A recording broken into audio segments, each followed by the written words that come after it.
Hello, 11 তো complete, but শুধু complete করলে কি হবে? রিভিশনও করতে হবে। তো সেই রিভিশন করার জন্য আজকে থেকে আমরা শুরু করবো একটা নতুন সিরিজ, নাম হচ্ছে রিক্যাপ সিরিজ। কি করব? প্রতিটা চ্যাপ্টারকে ওয়ান শটে কমপ্লিট করার চেষ্টা করব। এবার প্রতিটা চ্যাপ্টার তো একবারে কমপ্লিট করা সম্ভব না, কিছু কিছু বড় চ্যাপ্টার হয় যেগুলো হয়তো ওয়ান শটে না হয়, টু শটে হয়ে যাবে। ওকে, সো বাট আমরা চেষ্টা করবো যাতে ওয়ান শটের মধ্যে প্রতিটা চ্যাপ্টারে যে যে important topic, important concept, basic concept যে জিনিসগুলো হয় সেই জিনিসগুলো যাতে আমরা কভার করতে পারি। ওকে, তো সেই রিক্যাপ সিরিজের আজকে হচ্ছে প্রথম ভিডিও। সো একদম শুরু থেকে শুরু করব। 11-এর একদম প্রথম চ্যাপ্টার কি? ইউনিট অ্যান্ড মেজারমেন্ট, বা বাংলায় বললে ভৌত রাশির পরিমাণ, রাইট? তো সেই চ্যাপ্টার থেকে আমরা শুরু করব। ওকে, তো শুরু করা যাক চ্যাপ্টারের রিক্যাপ। তো ফিজিক্সে আমরা কি করি? সব কিছুকে পরিমাণ করার চেষ্টা করি, রাইট? সব কিছুকে পরিমাণ করার চেষ্টা করি, বাট নেচারে যত ধরনের রাশি বা কোয়ান্টিটি আছে সবগুলোকে পরিমাণ করা সম্ভব না। সবগুলোকে পরিমাণ করা সম্ভব না। কিছু জিনিসকে পরিমাণ করা যায়, কিছু জিনিসকে পরিমাণ করা যায় না। যেগুলোকে পরিমাণ করা যায় সেগুলোকে কি বলে? Physical quantity. যেগুলোকে করা যায় না সেগুলোকে কি বলে? Non physical quantity. Example, physical কোয়ান্টিটির এক্সাম্পল হচ্ছে দৈর্ঘ্য, ভর, সময়, এক্সেট্রা। নন ফিজিক্যাল কোয়ান্টিটির এক্সাম্পল হচ্ছে গন্ধ, স্বাদ, টেস্ট, এইসব জিনিস। ওকে, তো আমরা ফিজিক্সে যা কিছু দেখব সবকিছু ফিজিক্যাল কোয়ান্টিটি নিয়ে দেখব। ওকে, এবার ফিজিক্যাল কোয়ান্টিটি প্রচুর ধরনের হয়, প্রচুর জিনিস হয়। এবার এই ফিজিক্যাল কোয়ান্টিটিকে মাপার জন্য আমাদের কি দরকার হয়? ইউনিট দরকার হয়। ওকে, কেমন জিনিসটা? বললাম আমাকে এই লেন্থ মাপতে দেওয়া হলো, এই দৈর্ঘ্যটা মাপতে দেওয়া হলো, তাহলে আমি কিসে মাপবো? কি দিয়ে মাপবো? হয় সেন্টিমিটারে, নাহলে মিলিমিটারে, নাহলে কিলোমিটারে, বা ফুট দিয়ে, যে কোনো কিছু দিয়ে একটু দিয়ে মাপতে পারবো, রাইট? ধরলাম মাপার পরে আমার কাছে ভ্যালু আসলো 5 সেন্টিমিটার।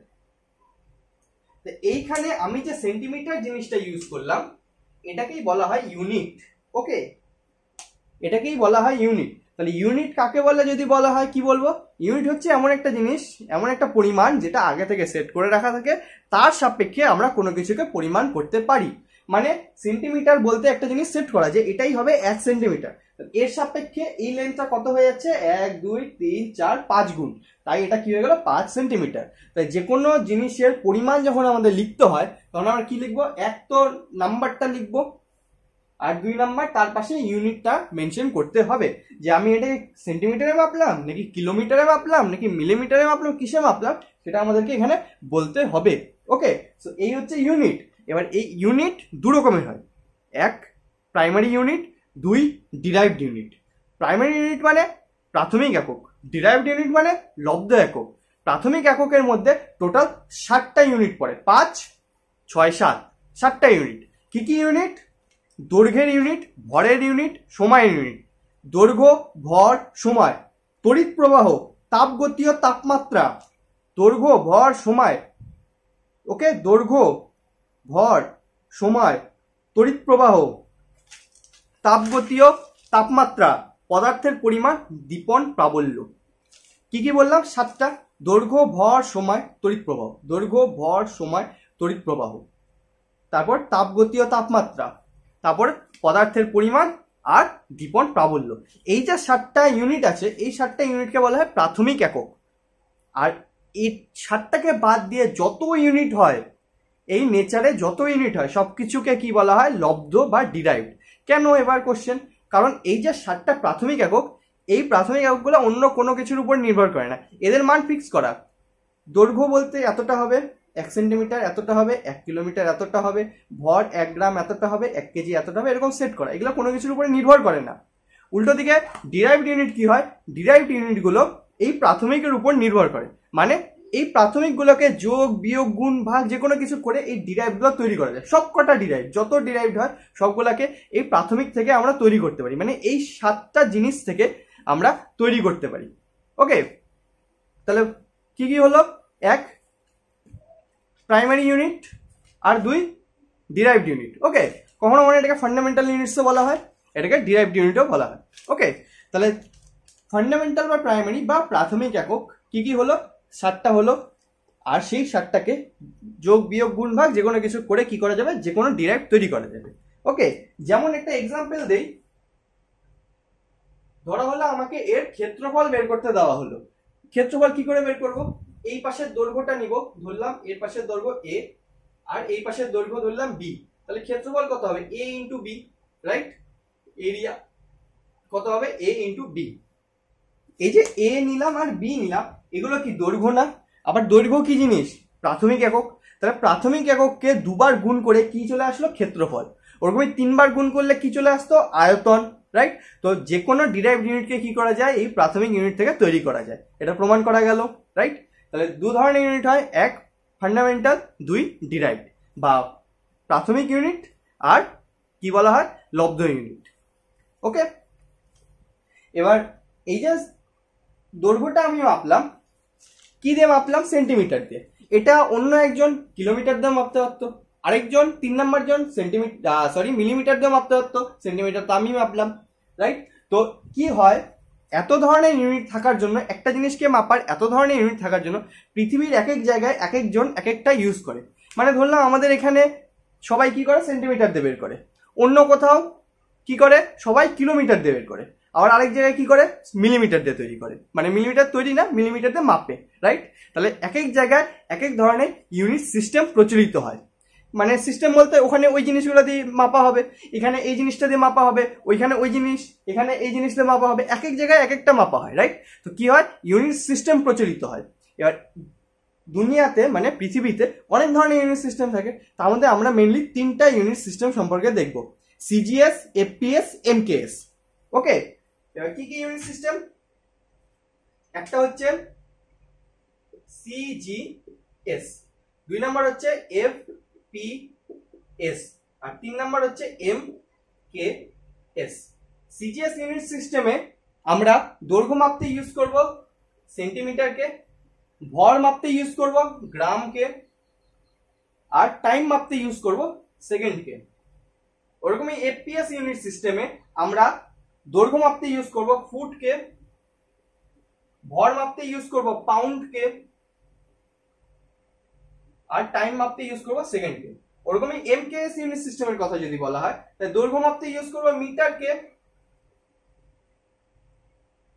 তারপরে ভর মাপতে ইউজ করব কেজিকে, আর সময় মাপতে সেকেন্ড। তো একটা জিনিস লক্ষ্য করা, সেটা হচ্ছে প্রতিটা ইউনিট সিস্টেমে টাইম মাপার জন্য সবসময় সেকেন্ড ইউজ করা হয়।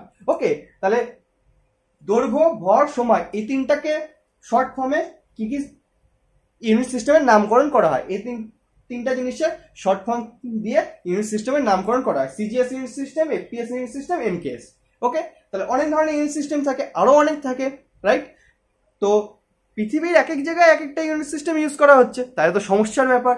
আমি এখানে একটা মাপলাম, আরেকজন আরেকটা মাপলো, 3 নাম্বার জন আরেক জিনিস মাপে দিল, তাহলে তো হিসাবে গন্ডগোল হয়ে যাবে।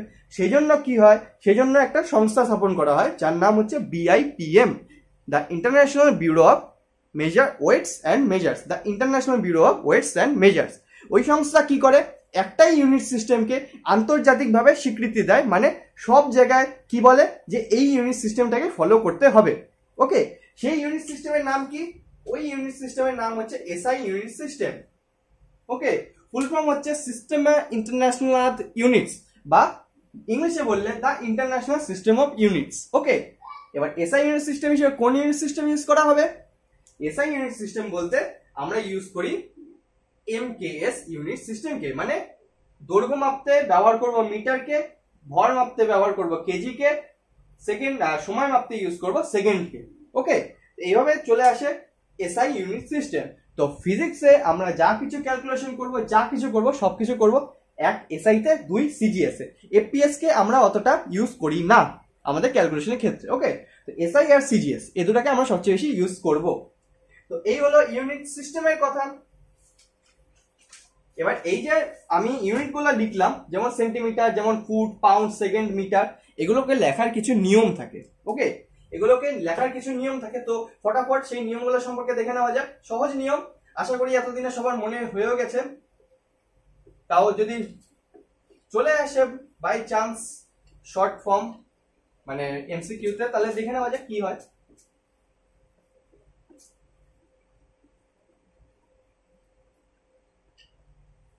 1 নাম্বার নিয়ম, আমরা যে মাঝে মাঝে লিখি C ডট M ডট, এভাবে সেমি লিখি, এটা লেখা যায় না। লিখতে হলে লিখতে হবে সি আর এম, এরকম, জাস্ট এরকম। ওকে, কোনো ডট দেওয়া যাবে না।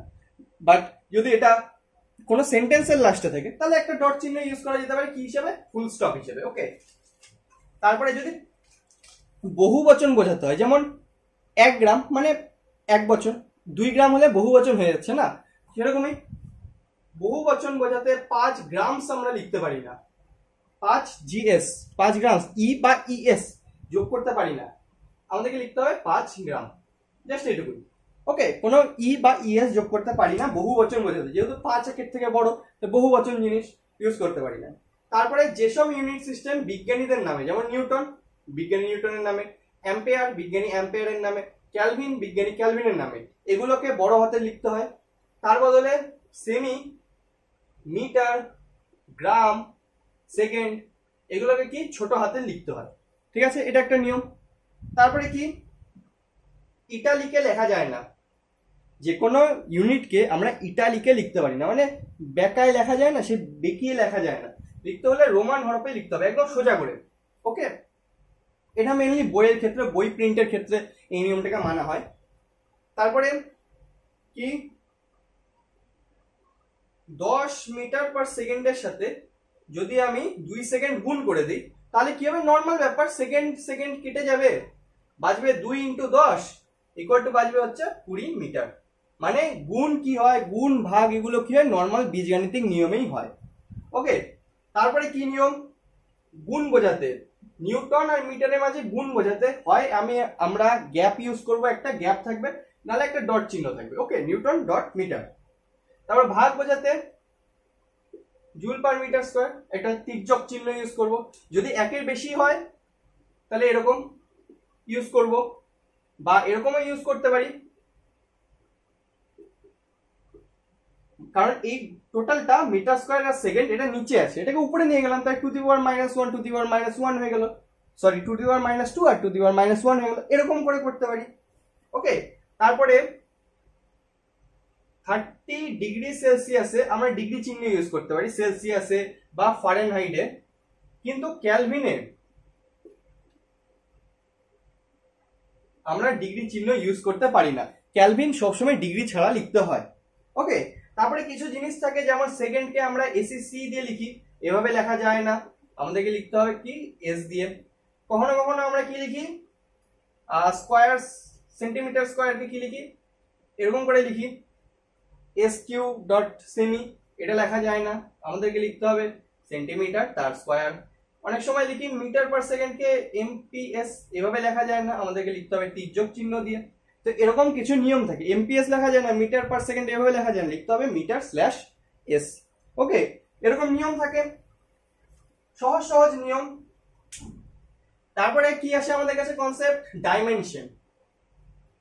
ডাইমেনশন কি জিনিস, ডাইমেনশন একটা কনসেপ্ট, যে কনসেপ্টের সাহায্যে বোঝা যায় কোনো ডিরাইভড ইউনিটের সাথে প্রাথমিক ইউনিটের সম্পর্ক কেমন। ওকে, একটু আগে ইউনিট দু রকমের হয় বললাম, এক প্রাথমিক, 2 লব্ধ, রাইট, প্রাথমিক একক, লব্ধ একক। লব্ধ একক প্রাথমিকের সাথে কিভাবে সম্পর্কযুক্ত, সেই সম্পর্কটা বোঝাতে কি ইউজ করা হয়, ডাইমেনশনকে।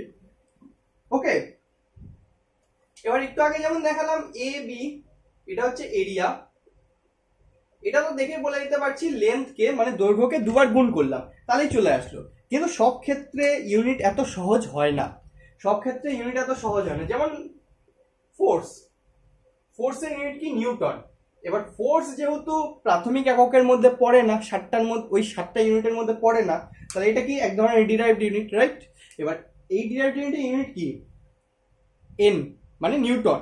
এটাকে দেখে কি বোঝা যাচ্ছে এটা প্রাথমিকের সাথে কিভাবে সম্পর্কযুক্ত, এটার সাথে ভরের, দৈর্ঘ্যের, সময়ের বা বাকি যে আরো যে কটা আছে সেগুলোর সাথে কি সম্পর্ক, বোঝা যাচ্ছে না, রাইট।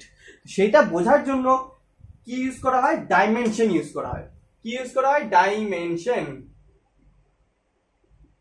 ওকে, এবার এই ডাইমেনশন কে ইউজ করার জন্য কি হয়, ওই যে 7টা প্রাথমিক একক ছিল, 7টা প্রাথমিক এককের নিজস্ব একটা ডাইমেনশন থাকে।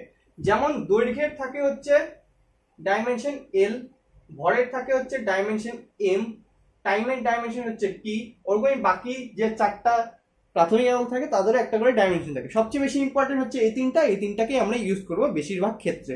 ওকে, আর ডাইমেনশন বোঝানো যায় থার্ড ব্র্যাকেটকে ইউজ করা হয় সবসময়। এবার ফোর্সের যদি আমরা ডাইমেনশন বলি তাহলে ডাইমেনশন হয় হচ্ছে ml t⁻²। এবার এই সম্পর্কটা যদি আমরা দেখি, এই সম্পর্কটা দেখে আমরা বলে দিতে পারবো এটা প্রাথমিকের সাথে কিভাবে সম্পর্কযুক্ত। মাস আছে, দৈর্ঘ্য আছে, আর সময় আছে। ভর, দৈর্ঘ্য, সময় এগুলোর সাথে কিভাবে সম্পর্কযুক্ত সেটা আমরা বলে দিতে পারছি এটা দেখে। এটা কি? এটা হচ্ছে ডাইমেনশন। কিন্তু শুধু নিউটন এটা দেখে আমরা বলতে পারছি না, রাইট? এইভাবে ইউজ হয় হচ্ছে ডাইমেনশনের কনসেপ্ট। ওকে, এবার এই ডাইমেনশনকে ইউজ করে অনেক কিছু করা যায় ডাইমেনশন অ্যানালাইসিস এর মাধ্যমে। যেমন আচ্ছা, যেমন এর আগে সবার ফার্স্টে ডাইমেনশন অ্যানালাইসিস এর মূল কথা কি হয় সেটা বুঝে নেওয়া যাক। ডাইমেনশন অ্যানালাইসিস এর মূল কথা হলো দৈর্ঘ্য দৈর্ঘ্যের সমান হবে। দৈর্ঘ্য কখনো ভরের সমান হতে পারে না, সময়ের সমান হয়ে যেতে পারে না, তাই হয় কি না? বা দৈর্ঘ্যের সাথে আমি দৈর্ঘ্যকেই যোগ করতে পারি বা বিয়োগ করতে পারি। কখনো তো আমি এরকম করতে পারি না 5 সেন্টিমিটার থেকে 5 কেজি বাদ দিয়ে দিলাম, বিয়োগ করে দিলাম, বা 5 কেজি যোগ করে দিলাম, এরকম তো হয় না। না, এটা কি সম্ভব? 10 কিলোমিটারের সাথে আমি 10 কিলোমিটারের সাথে 5 গ্রাম যোগ করে দিলাম, এটা কি সম্ভব? এটা সম্ভব না, রাইট? তো ডাইমেনশনের মূল কথা কি? ডাইমেনশনের মূল কথা হচ্ছে ডাইমেনশনকে যেখানে আমি যোগ করছি, বিয়োগ করছি বা সমান সমান চিহ্ন ইউজ করছি, মানে LHS আর RHS এর ডাইমেনশনকে সবসময় সমান হতে হয়, না হলে সেটা কি হবে? ভুল হবে, ইনকারেক্ট হবে। আর ইনকারেক্ট যদি বের করতে হয় তাহলে তো কোনো ব্যাপার না, যা খুশি করে দেওয়া যায়। ওকে, তো ডাইমেনশন অ্যানালাইসিস করে আমরা কি করতে পারি? এক, তো ইউনিট সিস্টেমের মধ্যে সম্পর্ক বের করতে পারি। ইউনিট সিস্টেমের মধ্যে সম্পর্ক কেমন? SI তে 1 জুল যা হয় CGS এ সেটা 10⁻⁷ আর্গের সমান হয়। ওকে, SI তে 1 জুল CGS এর 10⁻⁷ আর্গের সমান হয়। এবার এটা কি করে আসলো? কি করে আমরা বলতে পারি যে এটা এটারই সমান? কেন 10⁸ হবে না? কেন 10⁹ হবে না? বা কেন এরকম 10⁻⁴ হবে? কেন 1 = 1ই হবে না? তো এই জিনিসটা বোঝা যায় হচ্ছে ডাইমেনশন অ্যানালাইসিস দিয়ে। এই ভ্যালুটা আমরা বের করতে পারি ডাইমেনশন অ্যানালাইসিস দিয়ে। কেমন করে? ধরা যাক এখানে N1 জুল = এখানে N2 আর্গ। তাহলে আমাদেরকে N2 বের করতে হবে। N2 = আমরা করব হচ্ছে N1 * m1/m2 two the power a, তারপরে L1/L2 two the power b, তারপর T1/T2 two the power c। ওকে, এবার কি জিনিস? M1 M2 কি? M1 M2 হচ্ছে SI আর CGS পদ্ধতিতে মাসের ডাইমেনশন। L1 L2 কি? দৈর্ঘ্যের। T1 T2 কি? সময়ের। ওকে, এবার এখানে কি করব? N2 মানে CGS এর ভ্যালুটা বের করব। ওকে, তাহলে এখানে যদি আমি 1 বসাই N1, তাহলে 1 জুলের জন্য কত আর্গ হয় সেটা বের হবে, রাইট? 1 জুলের জন্য কত আর্গ হয়। এবার এখানে ABC মানে কি? ABC মানে হচ্ছে ওই যে একটুকে বের করলাম ফোর্সের ডাইমেনশন, কি বের করলাম? ml t⁻², right? এখানে যে m এর মাথায় 1 আছে, l এর মাথায় 1 আছে, t এর মাথায় -2, এই যে ভ্যালুগুলো, এই ভ্যালুগুলো হচ্ছে ABC, মানে কত পাওয়ারের সম্পর্ক সেই জিনিসটা। ওকে, তাহলে এই এক্সাম্পলটা যদি দেখতে হয় তাহলে এনার্জির যে ডাইমেনশন হয় সেটা হচ্ছে ml⁻², t⁻²। ওকে, তাহলে আমরা এখানে কি করব? এখানে 1 লিখে দিব, কারণ m এর মাথায় 1 আছে। l এর মাথায় কি করব? 2 করে দিব। t এর মাথায় কি করে দিব? -2 করে দিব, রাইট? আর m1 m2 l1 l2 t1 t2 এর জায়গায় কি লিখব? m1 মানে SI তে মাস, SI তে মাসের ইউনিট কি হয়? KG, right? তাহলে 1 কেজি লিখব। নিচে CGS এর কি হয়? গ্রাম হয়, তাহলে 1 গ্রাম লিখব। ওরকম এখানে কি লিখব? 1 মিটার বাই 1 সেন্টিমিটার, এখানে 1 সেকেন্ড বাই 1 সেকেন্ড। তো করে দেখা যাক কেমন হয়। যদি এখানেই লিখি আমি, তাহলে 1 কেজি মানে কত হয়? 10⁻³ গ্রাম, রাইট? 10⁻³ গ্রাম, আর নিচে 1 গ্রাম লিখে দিলাম। এবার এরকম কেন করছি? কারণ সমান সমান করে কাটাকাটি চলে যাবে, গ্রামটা ইউনিটটা চলে যাবে। এখানে কত হয়? মিটার। 1 মিটার মানে 10⁻² সেন্টিমিটার, নিচে 1 সেন্টিমিটার হবে। t1 t2 জায়গায় কি হবে 1 সেকেন্ড 1 সেকেন্ড, কারণ প্রতিটা ইউনিট সিস্টেমে টাইমকে সবসময় সেকেন্ডেই পরিমাণ করা হয়, তো সেকেন্ডকে নিয়ে তো আমাদের কোনো সমস্যাই নেই। কি করব 1 সেকেন্ড 1 সেকেন্ড কেটে যাবে, এখানে সেন্টিমিটার সেন্টিমিটার কেটে যাবে, এখানে গ্রাম গ্রাম কেটে যাবে। এখানে বাঁচলো কত n2 = কি বাঁচলো n1 এর মান তো 1, কারণ 1 জুল = কত সেটা বের করতে হবে আমাদেরকে। তো একবার এখান থেকে কত আসলো 10⁻³ টু দি পাওয়ার 1 মানে 1, এদিকে 10⁻² টু দি পাওয়ার 2 মানে 10⁻4, কত আসলো 10⁻7, মানে 1 জুল = কত আসে 10⁻7 আর্গ হয়।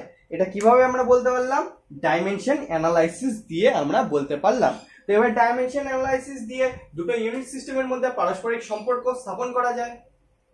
ওকে, তারপরে কি করা যায়, একটা সমীকরণের নির্ভুলতা প্রমাণ করা যায়। ওকে, যেই জিনিসটা ডাইমেনশন অ্যানালাইসিসের বেস কনসেপ্ট, যেটার কথা একটু আগে বললাম। কেমন জিনিস, এলএইচএস আর আরএইচএস কে, এলএইচএস মানে লেফট হ্যান্ড সাইডের যে ডাইমেনশন হবে সেটাকে কি হতে হবে রাইট হ্যান্ড সাইডের ডাইমেনশনের সমান হতে হবে। কেন, কারণ এলএইচএস = আরএইচএস করার মানে কি এই পাশে যা আছে এই পাশেও তাই আছে। আমি কি এরকম বলতে পারি 10 কেজি = 10 সেন্টিমিটার, হবে না। এদিকে ভর থাকলে এদিকেও ভর থাকতে হবে, বা এদিকে সেন্টিমিটার থাকলে মানে দৈর্ঘ্য থাকলে এদিকেও দৈর্ঘ্যই থাকতে হবে, তাহলেই ডাইমেনশনালি ঠিক হবে, রাইট। এইভাবে আমরা যে কোনো ইকুয়েশনে কি ডাইমেনশন কারেক্টনেস চেক করতে পারি, মানে সেটা ডাইমেনশনালি ঠিক নাকি ভুল। যেমন একটা এক্সাম্পল নেওয়া যাক, আমরা একটা সমীকরণ জানি কি s = ut + ½ at²। এবার এই সমীকরণটা ঠিক নাকি ভুল, আদৌ এই সমীকরণটা যে আমরা ইউজ করি এটা কি ঠিক, সেটা কি করে প্রমাণ করা যাবে, ডাইমেনশন অ্যানালাইসিস দিয়ে। s কি, s হচ্ছে ডিসটেন্স, কতটা ডিসটেন্স গেলাম, এটা কি এক ধরনের দৈর্ঘ্য, রাইট। তাহলে এর ডাইমেনশন কি হবে l হবে, দৈর্ঘ্যের। তাহলে আমি যদি এই পাশের ডাইমেনশন কেউ l নিয়ে আসতে পারি, তাহলে কি প্রমাণ হয়ে যাবে এই সমীকরণটা ঠিক, এই সমীকরণে যা অঙ্ক করবো ঠিক আসবে, যা ক্যালকুলেশন করবো ঠিক ভ্যালু আসবে, রাইট। করা যাক। ইউ কি, ইউ হচ্ছে বেগ, ভেলোসিটি। বেগের ডাইমেনশন হচ্ছে lt⁻⁻1 ইনটু টাইম আছে তাই t হবে, প্লাস হাফ তো একটা কনস্ট্যান্ট, হাফ তো একটা কনস্ট্যান্ট নাম্বার, ওর কোনো ডাইমেনশন হয় না। এ কি, এ হচ্ছে এক্সেলারেশন বা ত্বরণ, ডাইমেনশন কি t⁻⁻2 ইনটু কি আছে t² আছে। এখান থেকে t আর t⁻⁻1 কেটে গেল, এখান থেকে t² আর t⁻⁻2 কেটে গেল। তো এলএইচএস এ কি আসলো আমাদের কাছে, এলএইচএস এ আমাদের কাছে তো আসলো লেন্থের ডাইমেনশন মানে দৈর্ঘ্য আসলো। আরএইচএস এ কি আসলো, আরএইচএস এ কি আসলো লেন্থ প্লাস লেন্থ, লেন্থের সাথে লেন্থ মানে দৈর্ঘ্যের সাথে দৈর্ঘ্য যোগ করলাম, তাহলে আমাদের কাছে কি আসবে দৈর্ঘ্যই আসবে। দৈর্ঘ্যের সাথে দৈর্ঘ্য যোগ করলে দৈর্ঘ্যই আসে, ভর চলে আসে না, তাই না, সময়ও চলে আসে না, দৈর্ঘ্যই আসবে। এখান থেকেও কি আসবে এলই আসবে। তাহলে কি প্রমাণ হয়ে গেল এলএইচএস = আরএইচএস। তার মানে কি এই সমীকরণটা ঠিক, এই সমীকরণটা কারেক্ট সমীকরণ, রাইট। এইভাবে ডাইমেনশন অ্যানালাইসিস করা যায়। তারপরে আরো কি করা যায়, কোনো একটা ভৌত রাশি বা ফিজিক্যাল কোয়ান্টিটির সাথে বাকি ফিজিক্যাল কোয়ান্টিটির কেমন সম্পর্ক সেটাও আমরা বের করতে পারি। কেমন জিনিস, একটা এক্সাম্পল নেওয়া যাক। এক্সাম্পল কি সিম্পল পেন্ডুলামের এক্সাম্পল। ওকে, মানে সরল দোলক, এটা একটা সরল দোলক। এই সরল দোলকের টাইম পিরিয়ড যদি t হয় তাহলে সেটা কি কি বিষয়ের উপর নির্ভর করবে, এক তো এর ভরের উপর নির্ভর করবে মাস, 2 নাম্বার গ্র্যাভিটেশনাল অ্যাক্সিলারেশন g মানে অভিকর্ষজ ত্বরণ, আর 3 নাম্বার এর লেন্থের উপরে দৈর্ঘ্যের উপরে নির্ভর করবে। তো কেমন করে নির্ভর করবে, t is proportional to হবে m⁴ কারণ m এর কত পাওয়ারের সাথে প্রপোর্শনাল হবে সেটা তো জানি না। যেমন ফোর্সের কি ছিল m এর t⁻⁻2, এনার্জির কি ছিল m এর 2t⁻⁻2, তো পাওয়ারে কত থাকবে সেটা তো আমরা জানি না, তো সেটাকে a ধরে নিলাম। তেমনি g এর সাথে কি হবে, g এর সাথে ধরে নিলাম b, g এর পাওয়ারে b ধরে নিলাম, l এর পাওয়ারে কি ধরে নিলাম c ধরে নিলাম। ওকে, এবার প্রপোর্শনাল সাইনকে যদি সরাই তাহলে কি আসে একটা কনস্ট্যান্ট আসে k * ma, into GB into LC. এবার এই যে ভ্যালুগুলো আসলো এ বি সি এর ভ্যালু আমরা ডাইমেনশন অ্যানালাইসিস দিয়ে বলতে পারি। কেমন করে করব? এই যে মাস, এই যে গ্র্যাভিটেশনাল অ্যাক্সেলারেশন, এই যে লেন্থ, এগুলোর কি করব? ডাইমেনশন লিখে দিব। তারপর সেই ডাইমেনশন আর এদিকে টাইম পিরিয়ডের ডাইমেনশন লিখবো, দুটোকে ইকুয়াল করব, যা ভ্যালু আসবে এবিসি সেগুলো বসাবো। যেমন টাইম পিরিয়ড মানে হচ্ছে টাইম, তাহলে মাস তো 0 হবে, লেন্থ তো 0 হবে, আর টাইমের মাথায় 1 হবে। আর এদিক থেকে কি আসলো? মাসের মাথায় 1 এ আসলো, রাইট? গ্র্যাভিটেশনাল অ্যাক্সেলারেশন মানে LT to the power -2 power B আসলো, আর লেন্থের মাথায় সি আসলো, রাইট? তাহলে মাস এ তো 0 হয়ে গেল, সোজা হয়েছে। লেন্থ ইকুয়াল টু কি আসলো? এখান থেকে বি আসলো, এখান থেকে সি আসলো, তাহলে B plus C equal to 0 আসলো। আর টি এর মাথায় -2b, সেটা কি 1 এর সমান আসলো। তাহলে বি ইকুয়াল টু কত বলতে পারি আমরা? বি ইকুয়াল টু বলতে পারি -1/2। বি ইকুয়াল টু বলতে পারি আমরা -1/2। বি ইকুয়াল টু -1/2 হলে সি ইকুয়াল টু কি হবে? হাফ হয়ে যাবে। সি ইকুয়াল টু কত হয়ে যাবে? হাফ হয়ে যাবে। তাহলে এই যে ভ্যালুগুলো বেরালো এ বি সি, এই ভ্যালুগুলো যদি আমি এই ইকুয়েশনে বসাই দিই, তাহলে এই টাইম পিরিয়ড এম জি এল এগুলোর উপরে কেমন ভাবে সম্পর্ক যুক্ত সেটা আমরা পেয়ে যাব, রাইট? তো এরকম করে যদি আমি ভ্যালু বসাই, তাহলে আমার কাছে কি আসবে?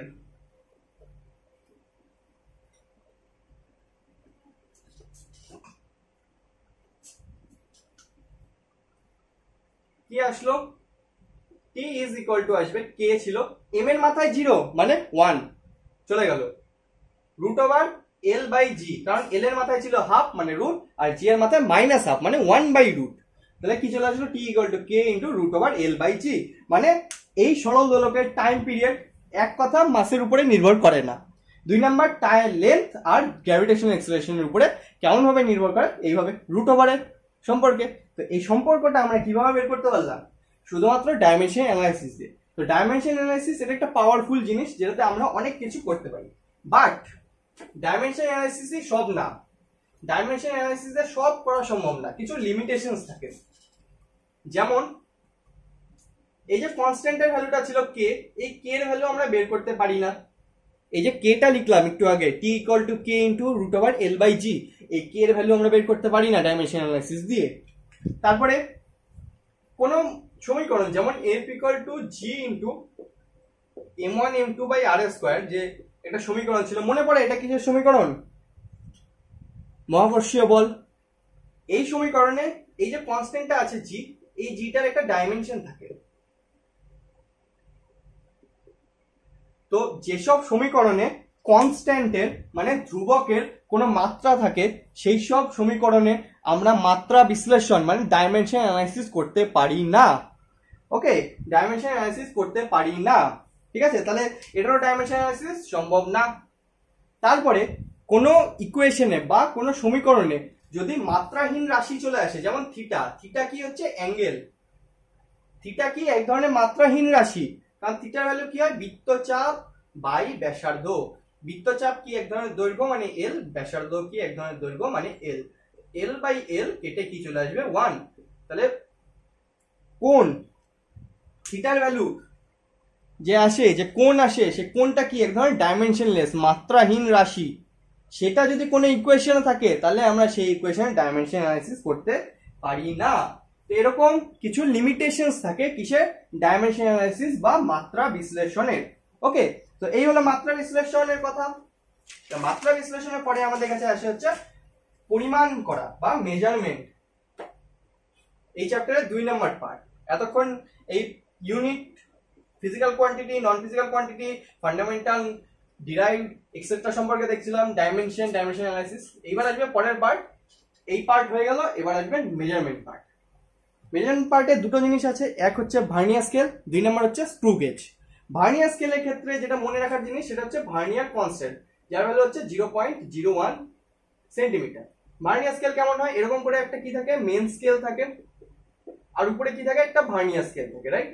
তো মেন স্কেলে যদি আমাদের কাছে ভ্যালু আসে 5.2 সেন্টিমিটার, আর ভার্নিয়ার স্কেলে যদি আমাদের কাছে ভ্যালু আসে 6, তাহলে এই দুটোকে একসঙ্গে করে আমরা মান কত বের করব? এখানে কি করে দিতে হবে? ভার্নিয়ার কনস্ট্যান্টকে গুণ করে দিতে হবে। তাহলে ভ্যালু আমাদের কাছে আসবে 5 পয়েন্ট কি আসবে? 5.26 সেন্টিমিটার। ওকে, ভার্নিয়ার স্কেল, স্ক্রু গেজ, এগুলো আমাদের বোঝার জিনিস অনেক আছে, বাট আমরা যেহেতু পয়েন্ট টু পয়েন্ট দেখবো জিনিসগুলো, তো মনে রাখার জিনিস হচ্ছে ভার্নিয়ার কনস্ট্যান্টের ভ্যালু। ওকে, তারপর স্ক্রু গেজের কথা যদি বলি, স্ক্রু গেজের ক্ষেত্রে ভার্নিয়ার কনস্ট্যান্টের নাম পাল্টে কি হয়ে যায়, স্ক্রু লিস্ট কাউন্ট কি হয়ে যায়, লিস্ট কাউন্ট। লিস্ট কাউন্টের ভ্যালু কত, 0.001 সেন্টিমিটার। ওকে, ভার্নিয়ার স্কেলের ক্ষেত্রে যেমন 10টা দাগ ছিল, স্ক্রু পিচের ক্ষেত্রে কি থাকে, 100টা দাগ থাকে। কটা থাকে, 100টা দাগ থাকে। তো নর্মাল স্কেলে এখানেও কি থাকে, একটা মেন স্কেল থাকে, এটা কি থাকে, মেন স্কেল থাকে। তো মেন স্কেলে আমাদের কাছে ভ্যালু আসলো 5.2, আর আচ্ছা 5.2 সেন্টিমিটার ধরে নিলাম। আর এই স্ক্রু পিচ মানে সরি স্ক্রু গেজে আমাদের ভ্যালু কত আসলো, ধরে নিলাম 56, ধরে নিলাম 56। ওকে, তাহলে এই দুটোকে একসঙ্গে করে মান কত বের করবো, এটার সাথে কি করবো, এটাকে গুণ করে দেবো, মানে লিস্ট কাউন্টে গুণ করে দেবো। 0.001 কত ভ্যালু আসবে, 5.256 সেন্টিমিটার। তো স্ক্রু গেজের ক্ষেত্রে মনে রাখার জিনিস কি, এই লিস্ট কাউন্টের ভ্যালু 0.001। ওকে, এই হলো লিস্ট কাউন্টের কথা।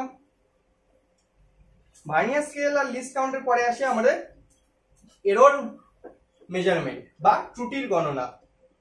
কোনো কিছু আমি একটা গুনলাম বা পরিমাণ করলাম, ভুল হতে পারে আমার ক্ষেত্রে, বেসিনের ক্ষেত্রে, যে কোনো ক্ষেত্রে ভুল হতে পারে। তো ধরলাম একটা জিনিস মাপলাম এ আসলো, আর আমাদের কাছে ভুল হলো ডেল এ পরিমাণ। আরেকটা মাপলাম বি, যার ভুল হলো ডেল বি পরিমাণ। তো ভুল সবসময় কি হয়, যোগ হয়। ওকে, এবার কোনো কিছু একটা করলাম, পরিমাণ করলাম, যার ভ্যালু আসবে এ প্লাস বি। তাহলে এর ক্ষেত্রে ভুল কত হবে, ডেল এক্স ইকুয়াল টু আসবে del A plus del B সমান। ওকে, এবার এটা কি হতে পারে, প্লাসে মাইনাসে, মানে এক্স এর ভ্যালু 10, এবার ত্রুটির ভ্যালু যদি 1 হয় তাহলে 11ও হতে পারে, 9ও হতে পারে, প্লাসও হতে পারে, মাইনাসও হতে পারে। তো কি হবে, প্লাস মাইনাস ভিতরে del A plus del B. যদি x equal to a minus B হয় তাহলে ডেল এক্স এর ভ্যালু কি হবে, প্লাস মাইনাস তো থাকবেই, ভিতরে del A plus del B হয়ে যাবে। কেন এবার মাইনাস হবে না কেন, কারণ ত্রুটি মানে ভুল যে আমি করলাম সেটা সবসময় যোগ হতে থাকে, ভুল কখনো কমে যায় না কারোর, ভুল সবসময় বাড়তে থাকে। ওকে, তারপরে যদি x equal to a b হয় তাহলে আমরা বের করবো ডেল এক্স বাই এক্স এর ভ্যালু, মানে ভগ্নাংশের ত্রুটি কি হবে, plus minus del A by A plus del B by b. যদি থাকে x equal to a by b তখন কি করব, তখনও বের করবো del x by x equal to কি আসবে, plus minus del A by A plus del B by b. যদি এমন থাকে x equal to a to the power m by b to the power n into c to the power o, তখন কি করব, তখন আমরা ভগ্নাংশ ত্রুটি বের করব। Del x by x equal to plus minus কি হবে, পাওয়ারটা সামনে চলে আসবে, m into del A by A plus n into del B by B plus o into del C by C. Okay, তো সেম জিনিস আগের গুলা যেরকম হলো সেম জিনিসই, খালি পাওয়ারটা কি চলে আসবে, সামনে চলে আসবে, পাওয়ারটা সামনে গুণ হয়ে যাবে। ওকে, তো এইভাবে কি করি আমরা এরর মেজারমেন্ট বা ত্রুটির গণনা করি। ওকে, এরর মেজারমেন্টের পরে আমাদের নেক্সট টপিক কি আসে, সিগনিফিকেন্ট ফিগার বা তাৎপর্যপূর্ণ অঙ্ক সংখ্যা। ঠিক আছে, এটা একটা ইম্পর্টেন্ট জিনিস যেটা আমাদেরকে ভালো করে খেয়াল রাখতে হবে। ওকে, কারণ এগুলো না সব এমসিকিউতে শর্ট কোশ্চেনে চলে আসে। বিশেষ করে সিগনিফিকেন্ট ফিগার, যেসব সংখ্যা জিরো হয়, মানে এক কথা জিরো যে সংখ্যাটা হয় সেটা সিগনিফিকেন্ট ফিগার হয় না, মানে তাৎপর্যপূর্ণ অঙ্ক সংখ্যা হয় না। যদি এরকম থাকে 0027 তাহলে এখানে সিগনিফিকেন্ট ফিগার হবে এই দুটো, সিগনিফিকেন্ট ফিগারের নাম্বার হবে 2, মানে দুটো তাৎপর্যপূর্ণ অঙ্ক আছে, আগের জিরোগুলা বাদ যাবে। যদি এরকম হয় 27008 তাহলে মাঝে জিরোগুলোকেও সিগনিফিকেন্ট ফিগার ধরা হবে। কত হবে, 1 2 3 4 5, সিগনিফিকেন্ট ফিগার বা তাৎপর্যপূর্ণ অঙ্ক সংখ্যা হবে 5। ওকে, যদি এরকম থাকে 0.027 তাহলেও কি হবে, এই লাস্টের দুটোকেই ধরা হবে, সিগনিফিকেন্ট ফিগারের ভ্যালু হবে 2। যদি এরকম থাকে 27.0 তাহলে এই ক্ষেত্রে সিগনিফিকেন্ট ফিগার তিনটাকেই ধরা হবে, তাৎপর্যপূর্ণ সংখ্যা হিসেবে তিনটাকেই ধরা হবে, তাহলে সিগনিফিকেন্ট ফিগার বা তাৎপর্যপূর্ণ অঙ্ক সংখ্যা হবে 3। ওকে, তারপর যদি এমন থাকে 10/3 করতে বলা হলো, ভ্যালু কত আসে 3.3333 এরকম চলতে থাকে, তাৎপর্যপূর্ণ অঙ্ক সংখ্যা হিসেবে কটা ধরবো? তার আগে দেখতে হবে যে যে দুটোকে আমরা ভাগ করলাম বা গুণ করলাম বা যোগ করলাম বা বিয়োগ করলাম, সেক্ষেত্রে কম তাৎপর্যপূর্ণ সংখ্যা কার। উপরে কি আছে 10, তাৎপর্যপূর্ণ অঙ্কের সংখ্যা 2, 1 আর 0, 2 দুটাও তাৎপর্যপূর্ণ অঙ্ক সংখ্যা। আর নিচে কি আছে 3, মানে তাৎপর্যপূর্ণ অঙ্ক সংখ্যা একটাই। তাহলে আমরা নিব হচ্ছে একটাকে, এটা যেহেতু কম, উপরেরটা 2, উপরের তাৎপর্যপূর্ণ অঙ্কের সংখ্যা 2, নিচে 1, তো 1 নিব। তো এখান থেকে আমাদের ভ্যালু আসবে 3। ওকে, ওরকম যদি যোগ করতে বলা হয় 5.132, তাহলে এটার ভ্যালু কত আসে 6.32, রাইট? এবার এই দুটোর মধ্যে তাৎপর্যপূর্ণ অঙ্ক সংখ্যা কম কার? এর কম, কত 1, তাহলে এখান থেকে অ্যান্সার আমাদের চলে আসবে 6। ওকে, যেহেতু এখানে তাৎপর্যপূর্ণ অঙ্কের সংখ্যা 3 আর এখানে 1, তো একটা কম, তাই ওখানে অ্যান্সার কত আসবে, শুধু 6 আসবে, একটাই তাৎপর্যপূর্ণ অঙ্ক সংখ্যা যুক্ত। যদি এমন থাকে 2.770 কেজি, এটাকে যদি গ্রামে কনভার্ট করি কি হয়ে যাবে 2.77000 গ্রাম, রাইট? তাহলে এটার মানে কি এখানে তাৎপর্যপূর্ণ অঙ্ক সংখ্যা 4 ছিল, এখানে তো 6 হয়ে গেল। তাই কি এভাবে তাৎপর্যপূর্ণ অঙ্ক সংখ্যা বেড়ে যায় বা কমে যায়, এরকম হয় কি? এরকম হওয়া সম্ভব না, এটা হতে পারে না। তাহলে আমরা কেমন করে চেঞ্জ করব, ইউনিট কনভার্ট কেমন করে করব? করব হচ্ছে 2.77.0 কেজি যদি থাকে, এটাকে কি করে দিব 277.0 থাকবে ইনটু 10⁻³ গ্রাম করে দিব। তাহলে কি হবে, এদিকেও তাৎপর্যপূর্ণ অঙ্ক সংখ্যা 4 থাকবে, এদিকেও কত থাকবে 4 থাকবে, সেম থাকবে। সেই জন্য ফিজিক্সে আমরা সবসময় এই জিনিসটাকে ইউজ করি, 10⁻k ইনটু দিয়ে 10⁻k ইউজ করি সবসময়। ওকে, সো এই হলো সিগনিফিকেন্ট ফিগারের কথা। সিগনিফিকেন্ট ফিগারের পরে আমাদের কাছে কি আসে, রাউন্ডিং অফ। সিগনিফিকেন্ট ফিগারের পরে আমাদের কাছে কি আসে, রাউন্ডিং অফ। একদম শেষের দিকে চলে এসেছি, আর বেশি কিছু জিনিস নেই। রাউন্ডিং অফ কি জিনিস, সিগনিফিকেন্ট ফিগারের সংখ্যা কমানো, তাৎপর্যপূর্ণ অঙ্ক সংখ্যা কমানো। কেমন করে কমাতে পারবো? ধরলাম আমাদের একটা সংখ্যা দেওয়া হলো 7.314, তাৎপর্যপূর্ণ অঙ্ক সংখ্যা মান কত 1 2 3 4, 4, রাইট? যদি কমায় বলা হয় 3 করতে, 3টা সংখ্যা রাখতে হবে, তাহলে কি করব, দেখবো লাস্টের সংখ্যাটা 5-এর থেকে বড় নাকি 5-এর থেকে ছোট। এখানে কি ছোট, তাহলে বাদ দিয়ে দিলাম, ভ্যালু কত আসবে 7.31। যদি 5-এর থেকে বড় হয়, যেমন 31 × 6 316, তাহলে কি করব, বাদ তো দিব, সঙ্গে সামনের সংখ্যাটাকে একবার বাড়ায় দেব 7.32। যদি 5 হয় তাহলে কি করব, তাহলে দেখবো 5-এর আগের সংখ্যাটা জোড় নাকি বিজোড়। এই সংখ্যাটা কি বিজোড়, রাইট? এই সংখ্যাটা বিজোড়, তাহলে কি করব, 5কে বাদ দিব আর সামনের সংখ্যা একবার বাড়ায় দেব, কত হবে 7.32। যদি জোড় হয় 7.325 হয়, তাহলে সামনের সংখ্যা যেহেতু জোড়, তাই 5কে শুধু বাদ দিয়ে দিব, তাই কত আসবে 7.32। এই হলো রাউন্ডিং অফ এর নিয়ম, একদম সহজ নিয়ম, রাইট? তারপরে কি আসে, তারপর আসে হচ্ছে অ্যাকুরেসি আর প্রিসিশন। ওকে, অ্যাকুরেসি আর প্রিসিশন খুবই সহজ জিনিস। ধরলাম আমাদের এই দৈর্ঘ্যটা মাপতে দেওয়া হলো, স্কেল এ আর স্কেল বি, দুটো স্কেল দিয়ে মাপলাম। স্কেল এ দিয়ে ভ্যালু আসলো 4.5 সেন্টিমিটার, স্কেল বি দিয়ে আসলো 4.9 সেন্টিমিটার, আর আসল যে ভ্যালুটা ছিল সেটা ছিল হচ্ছে 5 সেন্টিমিটার। তাহলে এই ভ্যালুটা কার বেশি কাছাকাছি, এর না? তাহলে এর অ্যাকুরেসি বেশি হবে, এর অ্যাকুরেসি কম। যে আসল মানে যত কাছে থাকে সেই যন্ত্রের অ্যাকুরেসি কি হয়, বেশি হয়। ওকে, প্রিসিশন কি, ধরলাম আমাকে 100 গ্রাম মাপতে দেওয়া হলো। এবার প্র্যাকটিক্যালে কি করবো, একবার তো মাপবো না, অনেক কয়বার মাপবো। ধরলাম 3বার মাপ নিলাম, ভ্যালু আসলো 90 গ্রাম। তারপরে কি আসলো 96 গ্রাম, তারপর কি আসলো 99 গ্রাম। একটা যন্ত্র দিয়ে মাপলাম, আরেকটা যন্ত্র দিয়ে মাপার পরে কি ভ্যালু আসলো 90 গ্রাম, 91 গ্রাম আর 92 গ্রাম। ওকে, তাহলে এই দুটোর মধ্যে, এই দুটো যন্ত্রের মধ্যে এই 2 নাম্বার যন্ত্রের প্রিসিশন বেশি আমরা বলবো, যথার্থতা যেটাকে বলে বেশি আমরা এই 2 নাম্বার যন্ত্র। ভ্যালু মিললো না সেটা আলাদা কথা, কিন্তু যতগুলা মান নিলাম সবগুলা মান কি একে অপরের কাছাকাছি 2 নাম্বার প্রথম যন্ত্রের থেকে। এটা এ যন্ত্র ধরে নিলাম, এটা বি যন্ত্র ধরে নিলাম, তাহলে এ যন্ত্রের থেকে বি যন্ত্রের যে মানগুলো আসলো ওগুলো বেশি কাছাকাছি, তাহলে বি যন্ত্র বেশি প্রিসিশন হবে, এ যন্ত্রের প্রিসিশন কম হবে। ওকে, এবার যদি অ্যাকুরেসিও ঠিক হতে হয়, প্রিসিশনও ঠিক হতে হয়, এই দুটোকেই যদি যোগ করে দিতে হয় তাহলে কত ভ্যালু আসতো? ধরলাম 99 আসলো, 100 আসলো আর 101 আসলো। তাহলে এই যন্ত্রে কি হবে? অ্যাকুরেসিও বেশি হবে, এই যন্ত্রে কি হবে? প্রিসিশনও বেশি হবে। ঠিক আছে, তো অ্যাকুরেসি প্রিসিশন কি জিনিস বোঝা গেল? আশা করি বোঝাই গেল। সো এই দিয়ে এই চ্যাপ্টার কমপ্লিট, এই চ্যাপ্টারে আর কিছু নেই, রিভিশন কমপ্লিট, ওয়ান শটই কমপ্লিট হয়ে গেল, রাইট? সো এইভাবে আমরা প্রতিটা চ্যাপ্টার রিভিশন করার চেষ্টা করব। এবার রিক্যাপ সিরিজ চলবে আর তার সাথে সাথে কোশ্চেন কভার করা হবে। ওকে, সো আজকের জন্য এইটুকুই, আশা করি বোঝা গেল। বোঝা গেলে লাইক, শেয়ার, সাবস্ক্রাইব। সো দেখা হচ্ছে নেক্সট দিন, নেক্সট সেশনে। টাটা।